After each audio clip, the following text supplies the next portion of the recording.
Assalamualaikum warahmatullahi wabarakatuh. Selamat berjumpa kembali dengan saya Dr. Rafiq Faudi Akbar. Ya, teman-teman mahasiswa sekalian, sekali ini dalam mata kuliah Administrasi Pendidikan. Ya, baik, untuk ya materi kali ini kita langsung saja ya, karena saya tahu kalian kalau menonton video lama-lama juga bosan gitu kan ya. Berbeda ketika kita diskusi di kelas, bisa sambil bercanda ataupun diselingi ice breaking dan lain sebagainya gitu. Baik, mari kita simak untuk materi perkuliahan kali ini. Ya, teman-teman sekalian, pada materi pertemuan pertama ini, yaitu dari mata kuliah Administrasi Pendidikan Islam, ada beberapa pokok pembahasan ya. Ada beberapa sub pokok pembahasan yang akan saya sampaikan dalam pertemuan ini ya. Yang pertama adalah mengenai pengertian administrasi pendidikan. Kemudian yang kedua mengenai prinsip-prinsip administrasi pendidikan. Kemudian yang ketiga mengenai asas operasional administrasi. Kemudian yang keempat tujuan administrasi pendidikan. Baik teman-teman, kita langsung ke sub pokok bahasan yang pertama, yaitu mengenai pengertian administrasi pendidikan. Apa sih administrasi pendidikan itu ya? Secara etimologis, administrasi ini berasal dari bahasa Latin, yaitu terdiri dari dua kata ya. Jadi yang pertama adalah ad dan yang kedua adalah ministro. Ad mempunyai arti kepada dan ministro berarti melayani. Ya, secara bebas dapat diartikan bahwa administrasi itu merupakan pelayanan atau pengabdian terhadap subjek tertentu. Ya, kalau di dalam literatur Arab, istilah yang digunakan untuk administrasi itu biasanya dengan kata al-idarah gitu ya, al-idarah al-islamiyah gitu kan, dan seterusnya. Ya, lah bagaimana secara terminologi? Tadi sudah secara etimologis bahwa administrasi itu berasal dari dua kata tadi ya. Nah, sekarang secara terminologi, apa pengertian administrasi itu menurut para ahli? Menurut Prof. Alim Purwanto, administrasi pendidikan ini ialah segenap proses pengarahan dan pengertian segala sesuatu, baik personal, spiritual, dan material, yang bersangkut paut dengan pencapaian tujuan pendidikan.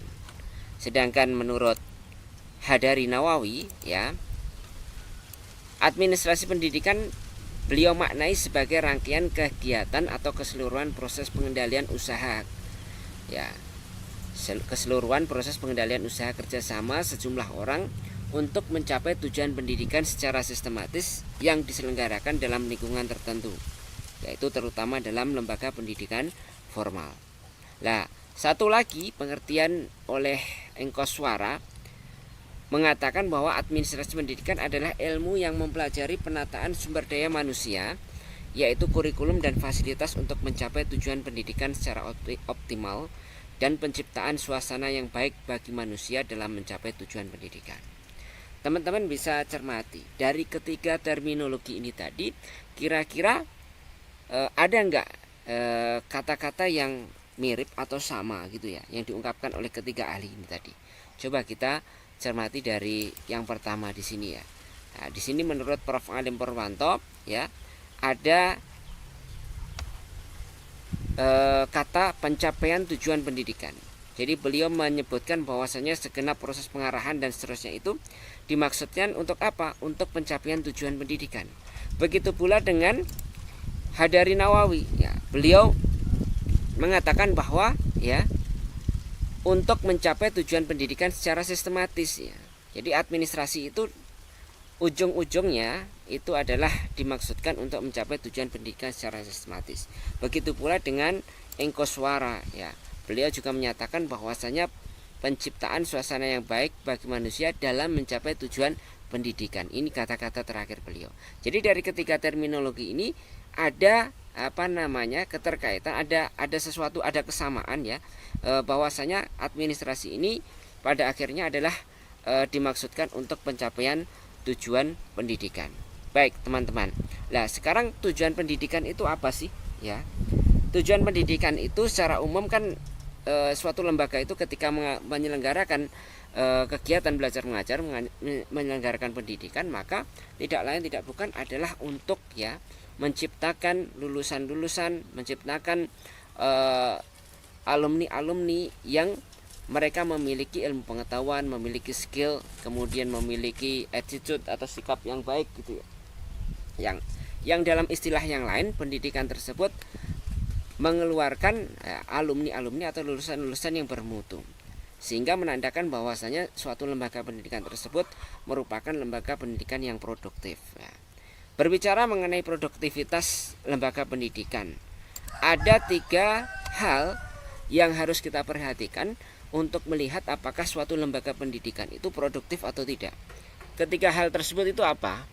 Yang pertama adalah produk, ya. Yang kedua adalah hasil atau efektivitas proses.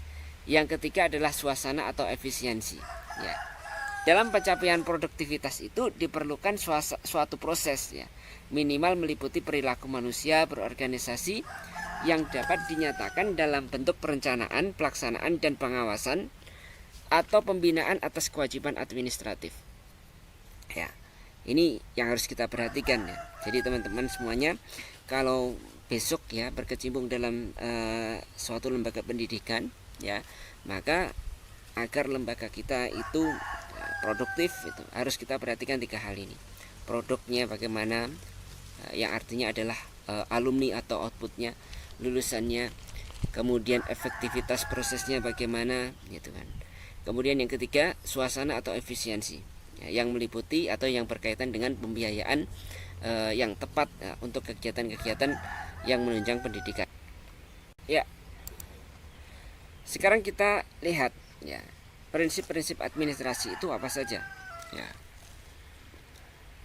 Di antara kelima prinsip administrasi itu, yang pertama adalah prinsip efisiensi. Seorang administrator akan berhasil dalam tugasnya bila mana dia efisien dalam menggunakan semua sumber tenaga, dana, dan fasilitas yang ada. Jadi harus efisien. Efisien di sini bukan berarti harus pembiayaan harus diminimalkan ya dan seterusnya, tidak, tetapi mengalokasikan pembiayaan tersebut ya dengan tepat sasaran atau sesuai dengan peruntukannya gitu loh. Jadi tidak kepada kegiatan-kegiatan atau kepada sesuatu yang tidak jelas peruntukannya, sehingga capaian dari kegiatan tersebut pun tidak jelas gitu. Jadi prinsip efisiensi sini adalah bila mana menggunakan semua sumber tenaga dan dana tersebut ya, ataupun semua fasilitas yang ada itu sesuai dengan peruntukannya atau tepat sasaran. Kemudian yang kedua, prinsip pengelolaan ya.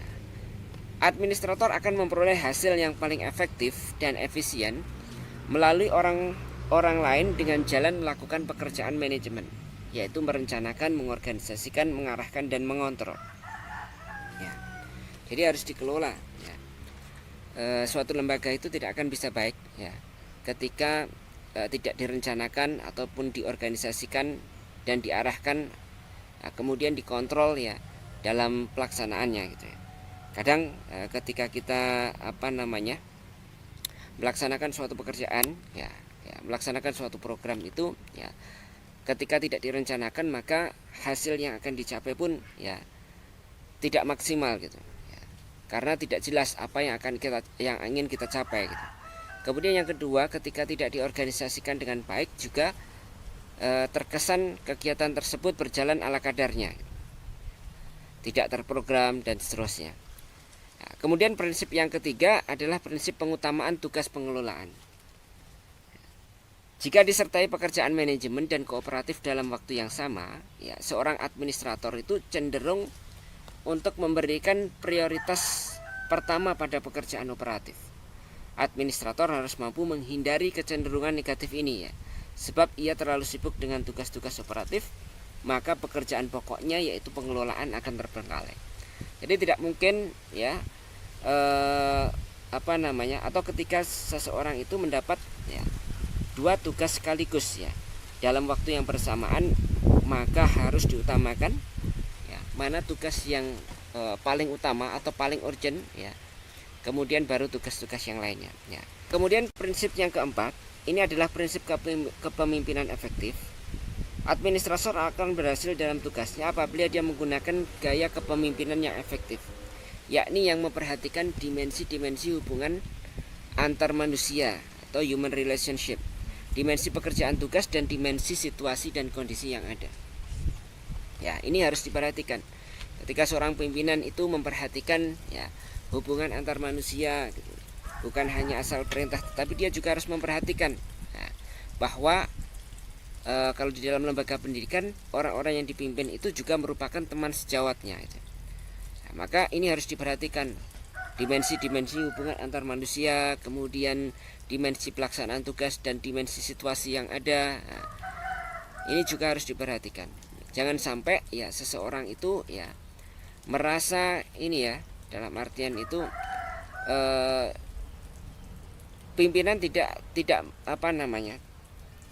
mengerti bawahan gitu ya. Jadi kadang bawahan itu merasa bahwa pimpinan itu tidak bisa memahami bawahan ya, dikarenakan pimpinan tersebut tidak mencoba ya mengetahui permasalahan-permasalahan yang dihadapi oleh bawahan. Kemudian yang kelima adalah prinsip kerjasama. Seorang administrator akan berhasil baik dalam tugasnya bila ia mampu mengembangkan kerjasama di antara orang-orang yang terlibat baik secara horizontal maupun secara vertikal. Ya, ini juga harus kita perhatikan. Ya, jangan sampai ketika kita bekerja dalam suatu lembaga, ketika kita bekerja secara bersama-sama, ya jangan sampai ada salah seorang atau beberapa orang yang merasa ditinggalkan, gitu ya, merasa tidak dilibatkan dalam kegiatan-kegiatan dan lain sebagainya. Tentu ini akan merusak suasana. Dalam lembaga tersebut, suasana kerja dalam lembaga tersebut, dan suasana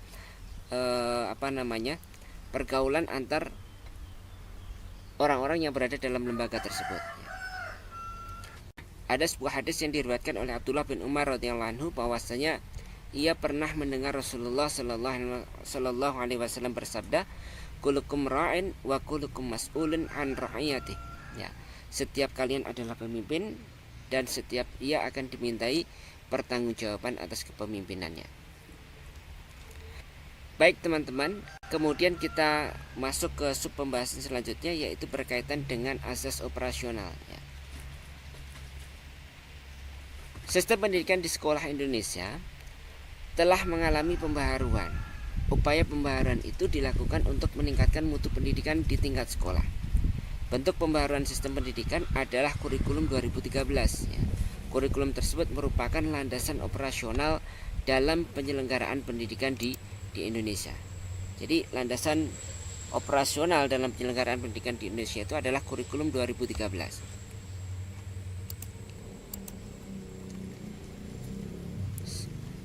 Oleh karena itu, prinsip-prinsip yang digunakan dalam kurikulum 2013 ini ya digunakan sebagai landasan operasional kegiatan administrasi di sekolah. Di antaranya ya prinsip-prinsip tersebut adalah prinsip fleksibilitas ya. Penyelenggaraan pendidikan di sekolah harus memperhatikan faktor-faktor ekosistem dan kemampuan menyediakan fasilitas untuk pelaksanaan pendidikan di sekolah. Kemudian yang kedua, prinsip efisien dan efektivitas. Efisiensi tidak hanya dalam penggunaan waktu secara tepat, melainkan juga dalam pendayagunaan tenaga secara optimal.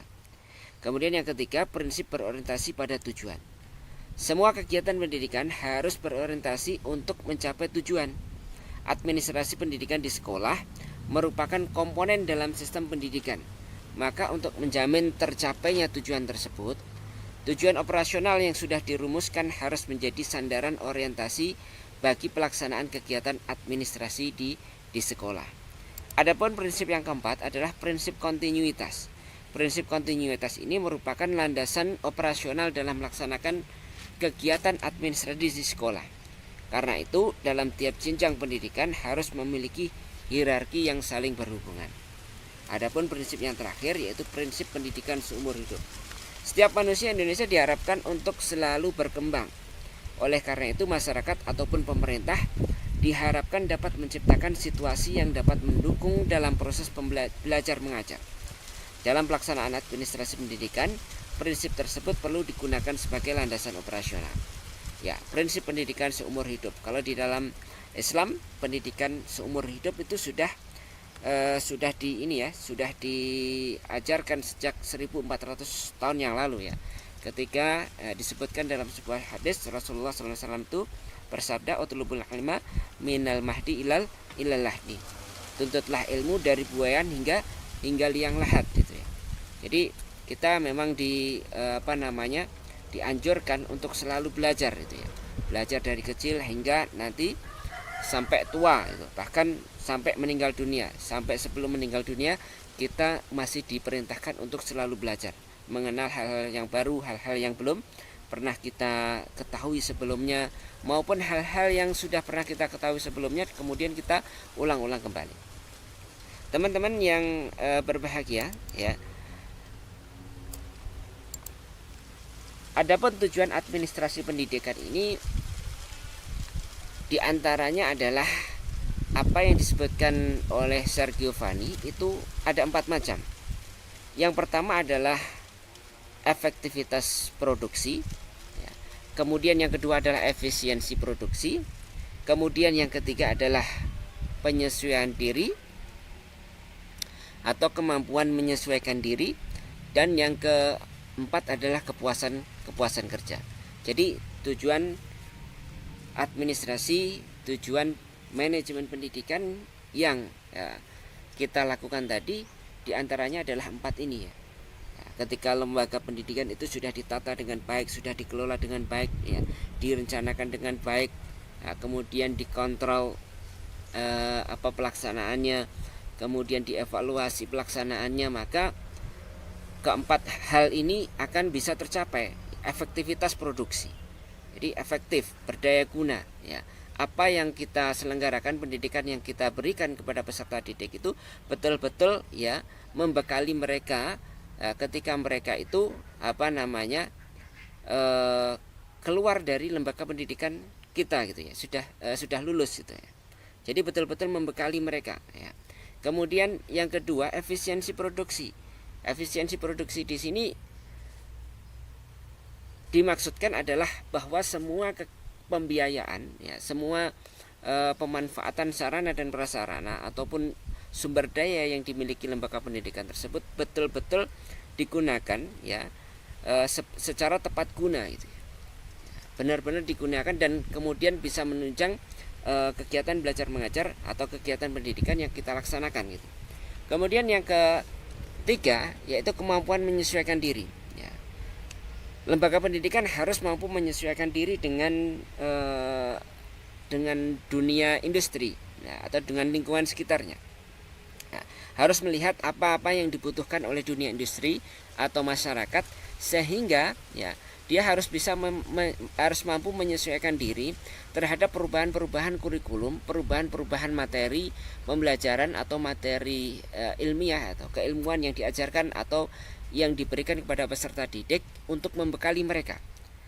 Sehingga tujuan utamanya adalah tadi, lulusan-lulusan atau output lembaga pendidikan tersebut ketika mereka sudah dilempar ke pasaran, ketika mereka sudah dilempar ke masyarakat, mereka benar-benar dapat ya menyesuaikan diri dengan masyarakat, dapat menyesuaikan diri dengan tuntutan dunia industri yang saat itu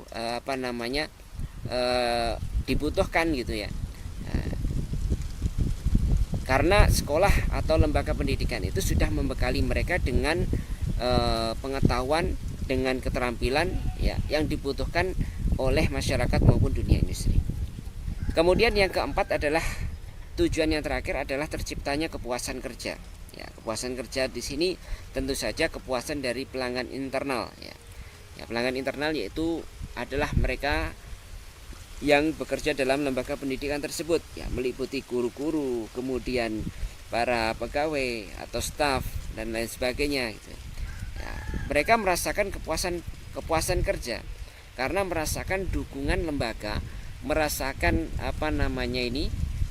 keterbukaan lembaga terhadap jalannya proses penyelenggaraan pendidikan, kemudian juga merasakan kepedulian lembaga terhadap mereka gitu. Sehingga mereka merasakan kebersamaan, mereka merasakan memiliki rasa saling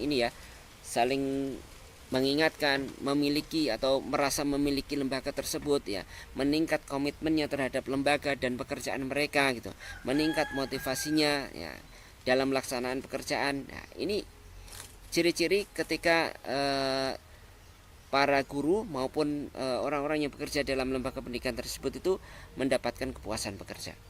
Ya. Baik teman-teman, secara sederhana administrasi itu bisa dipahami sebagai pengelolaannya. Administrasi juga sering dikaitkan dengan kegiatan pencatatan dalam sebuah organisasi.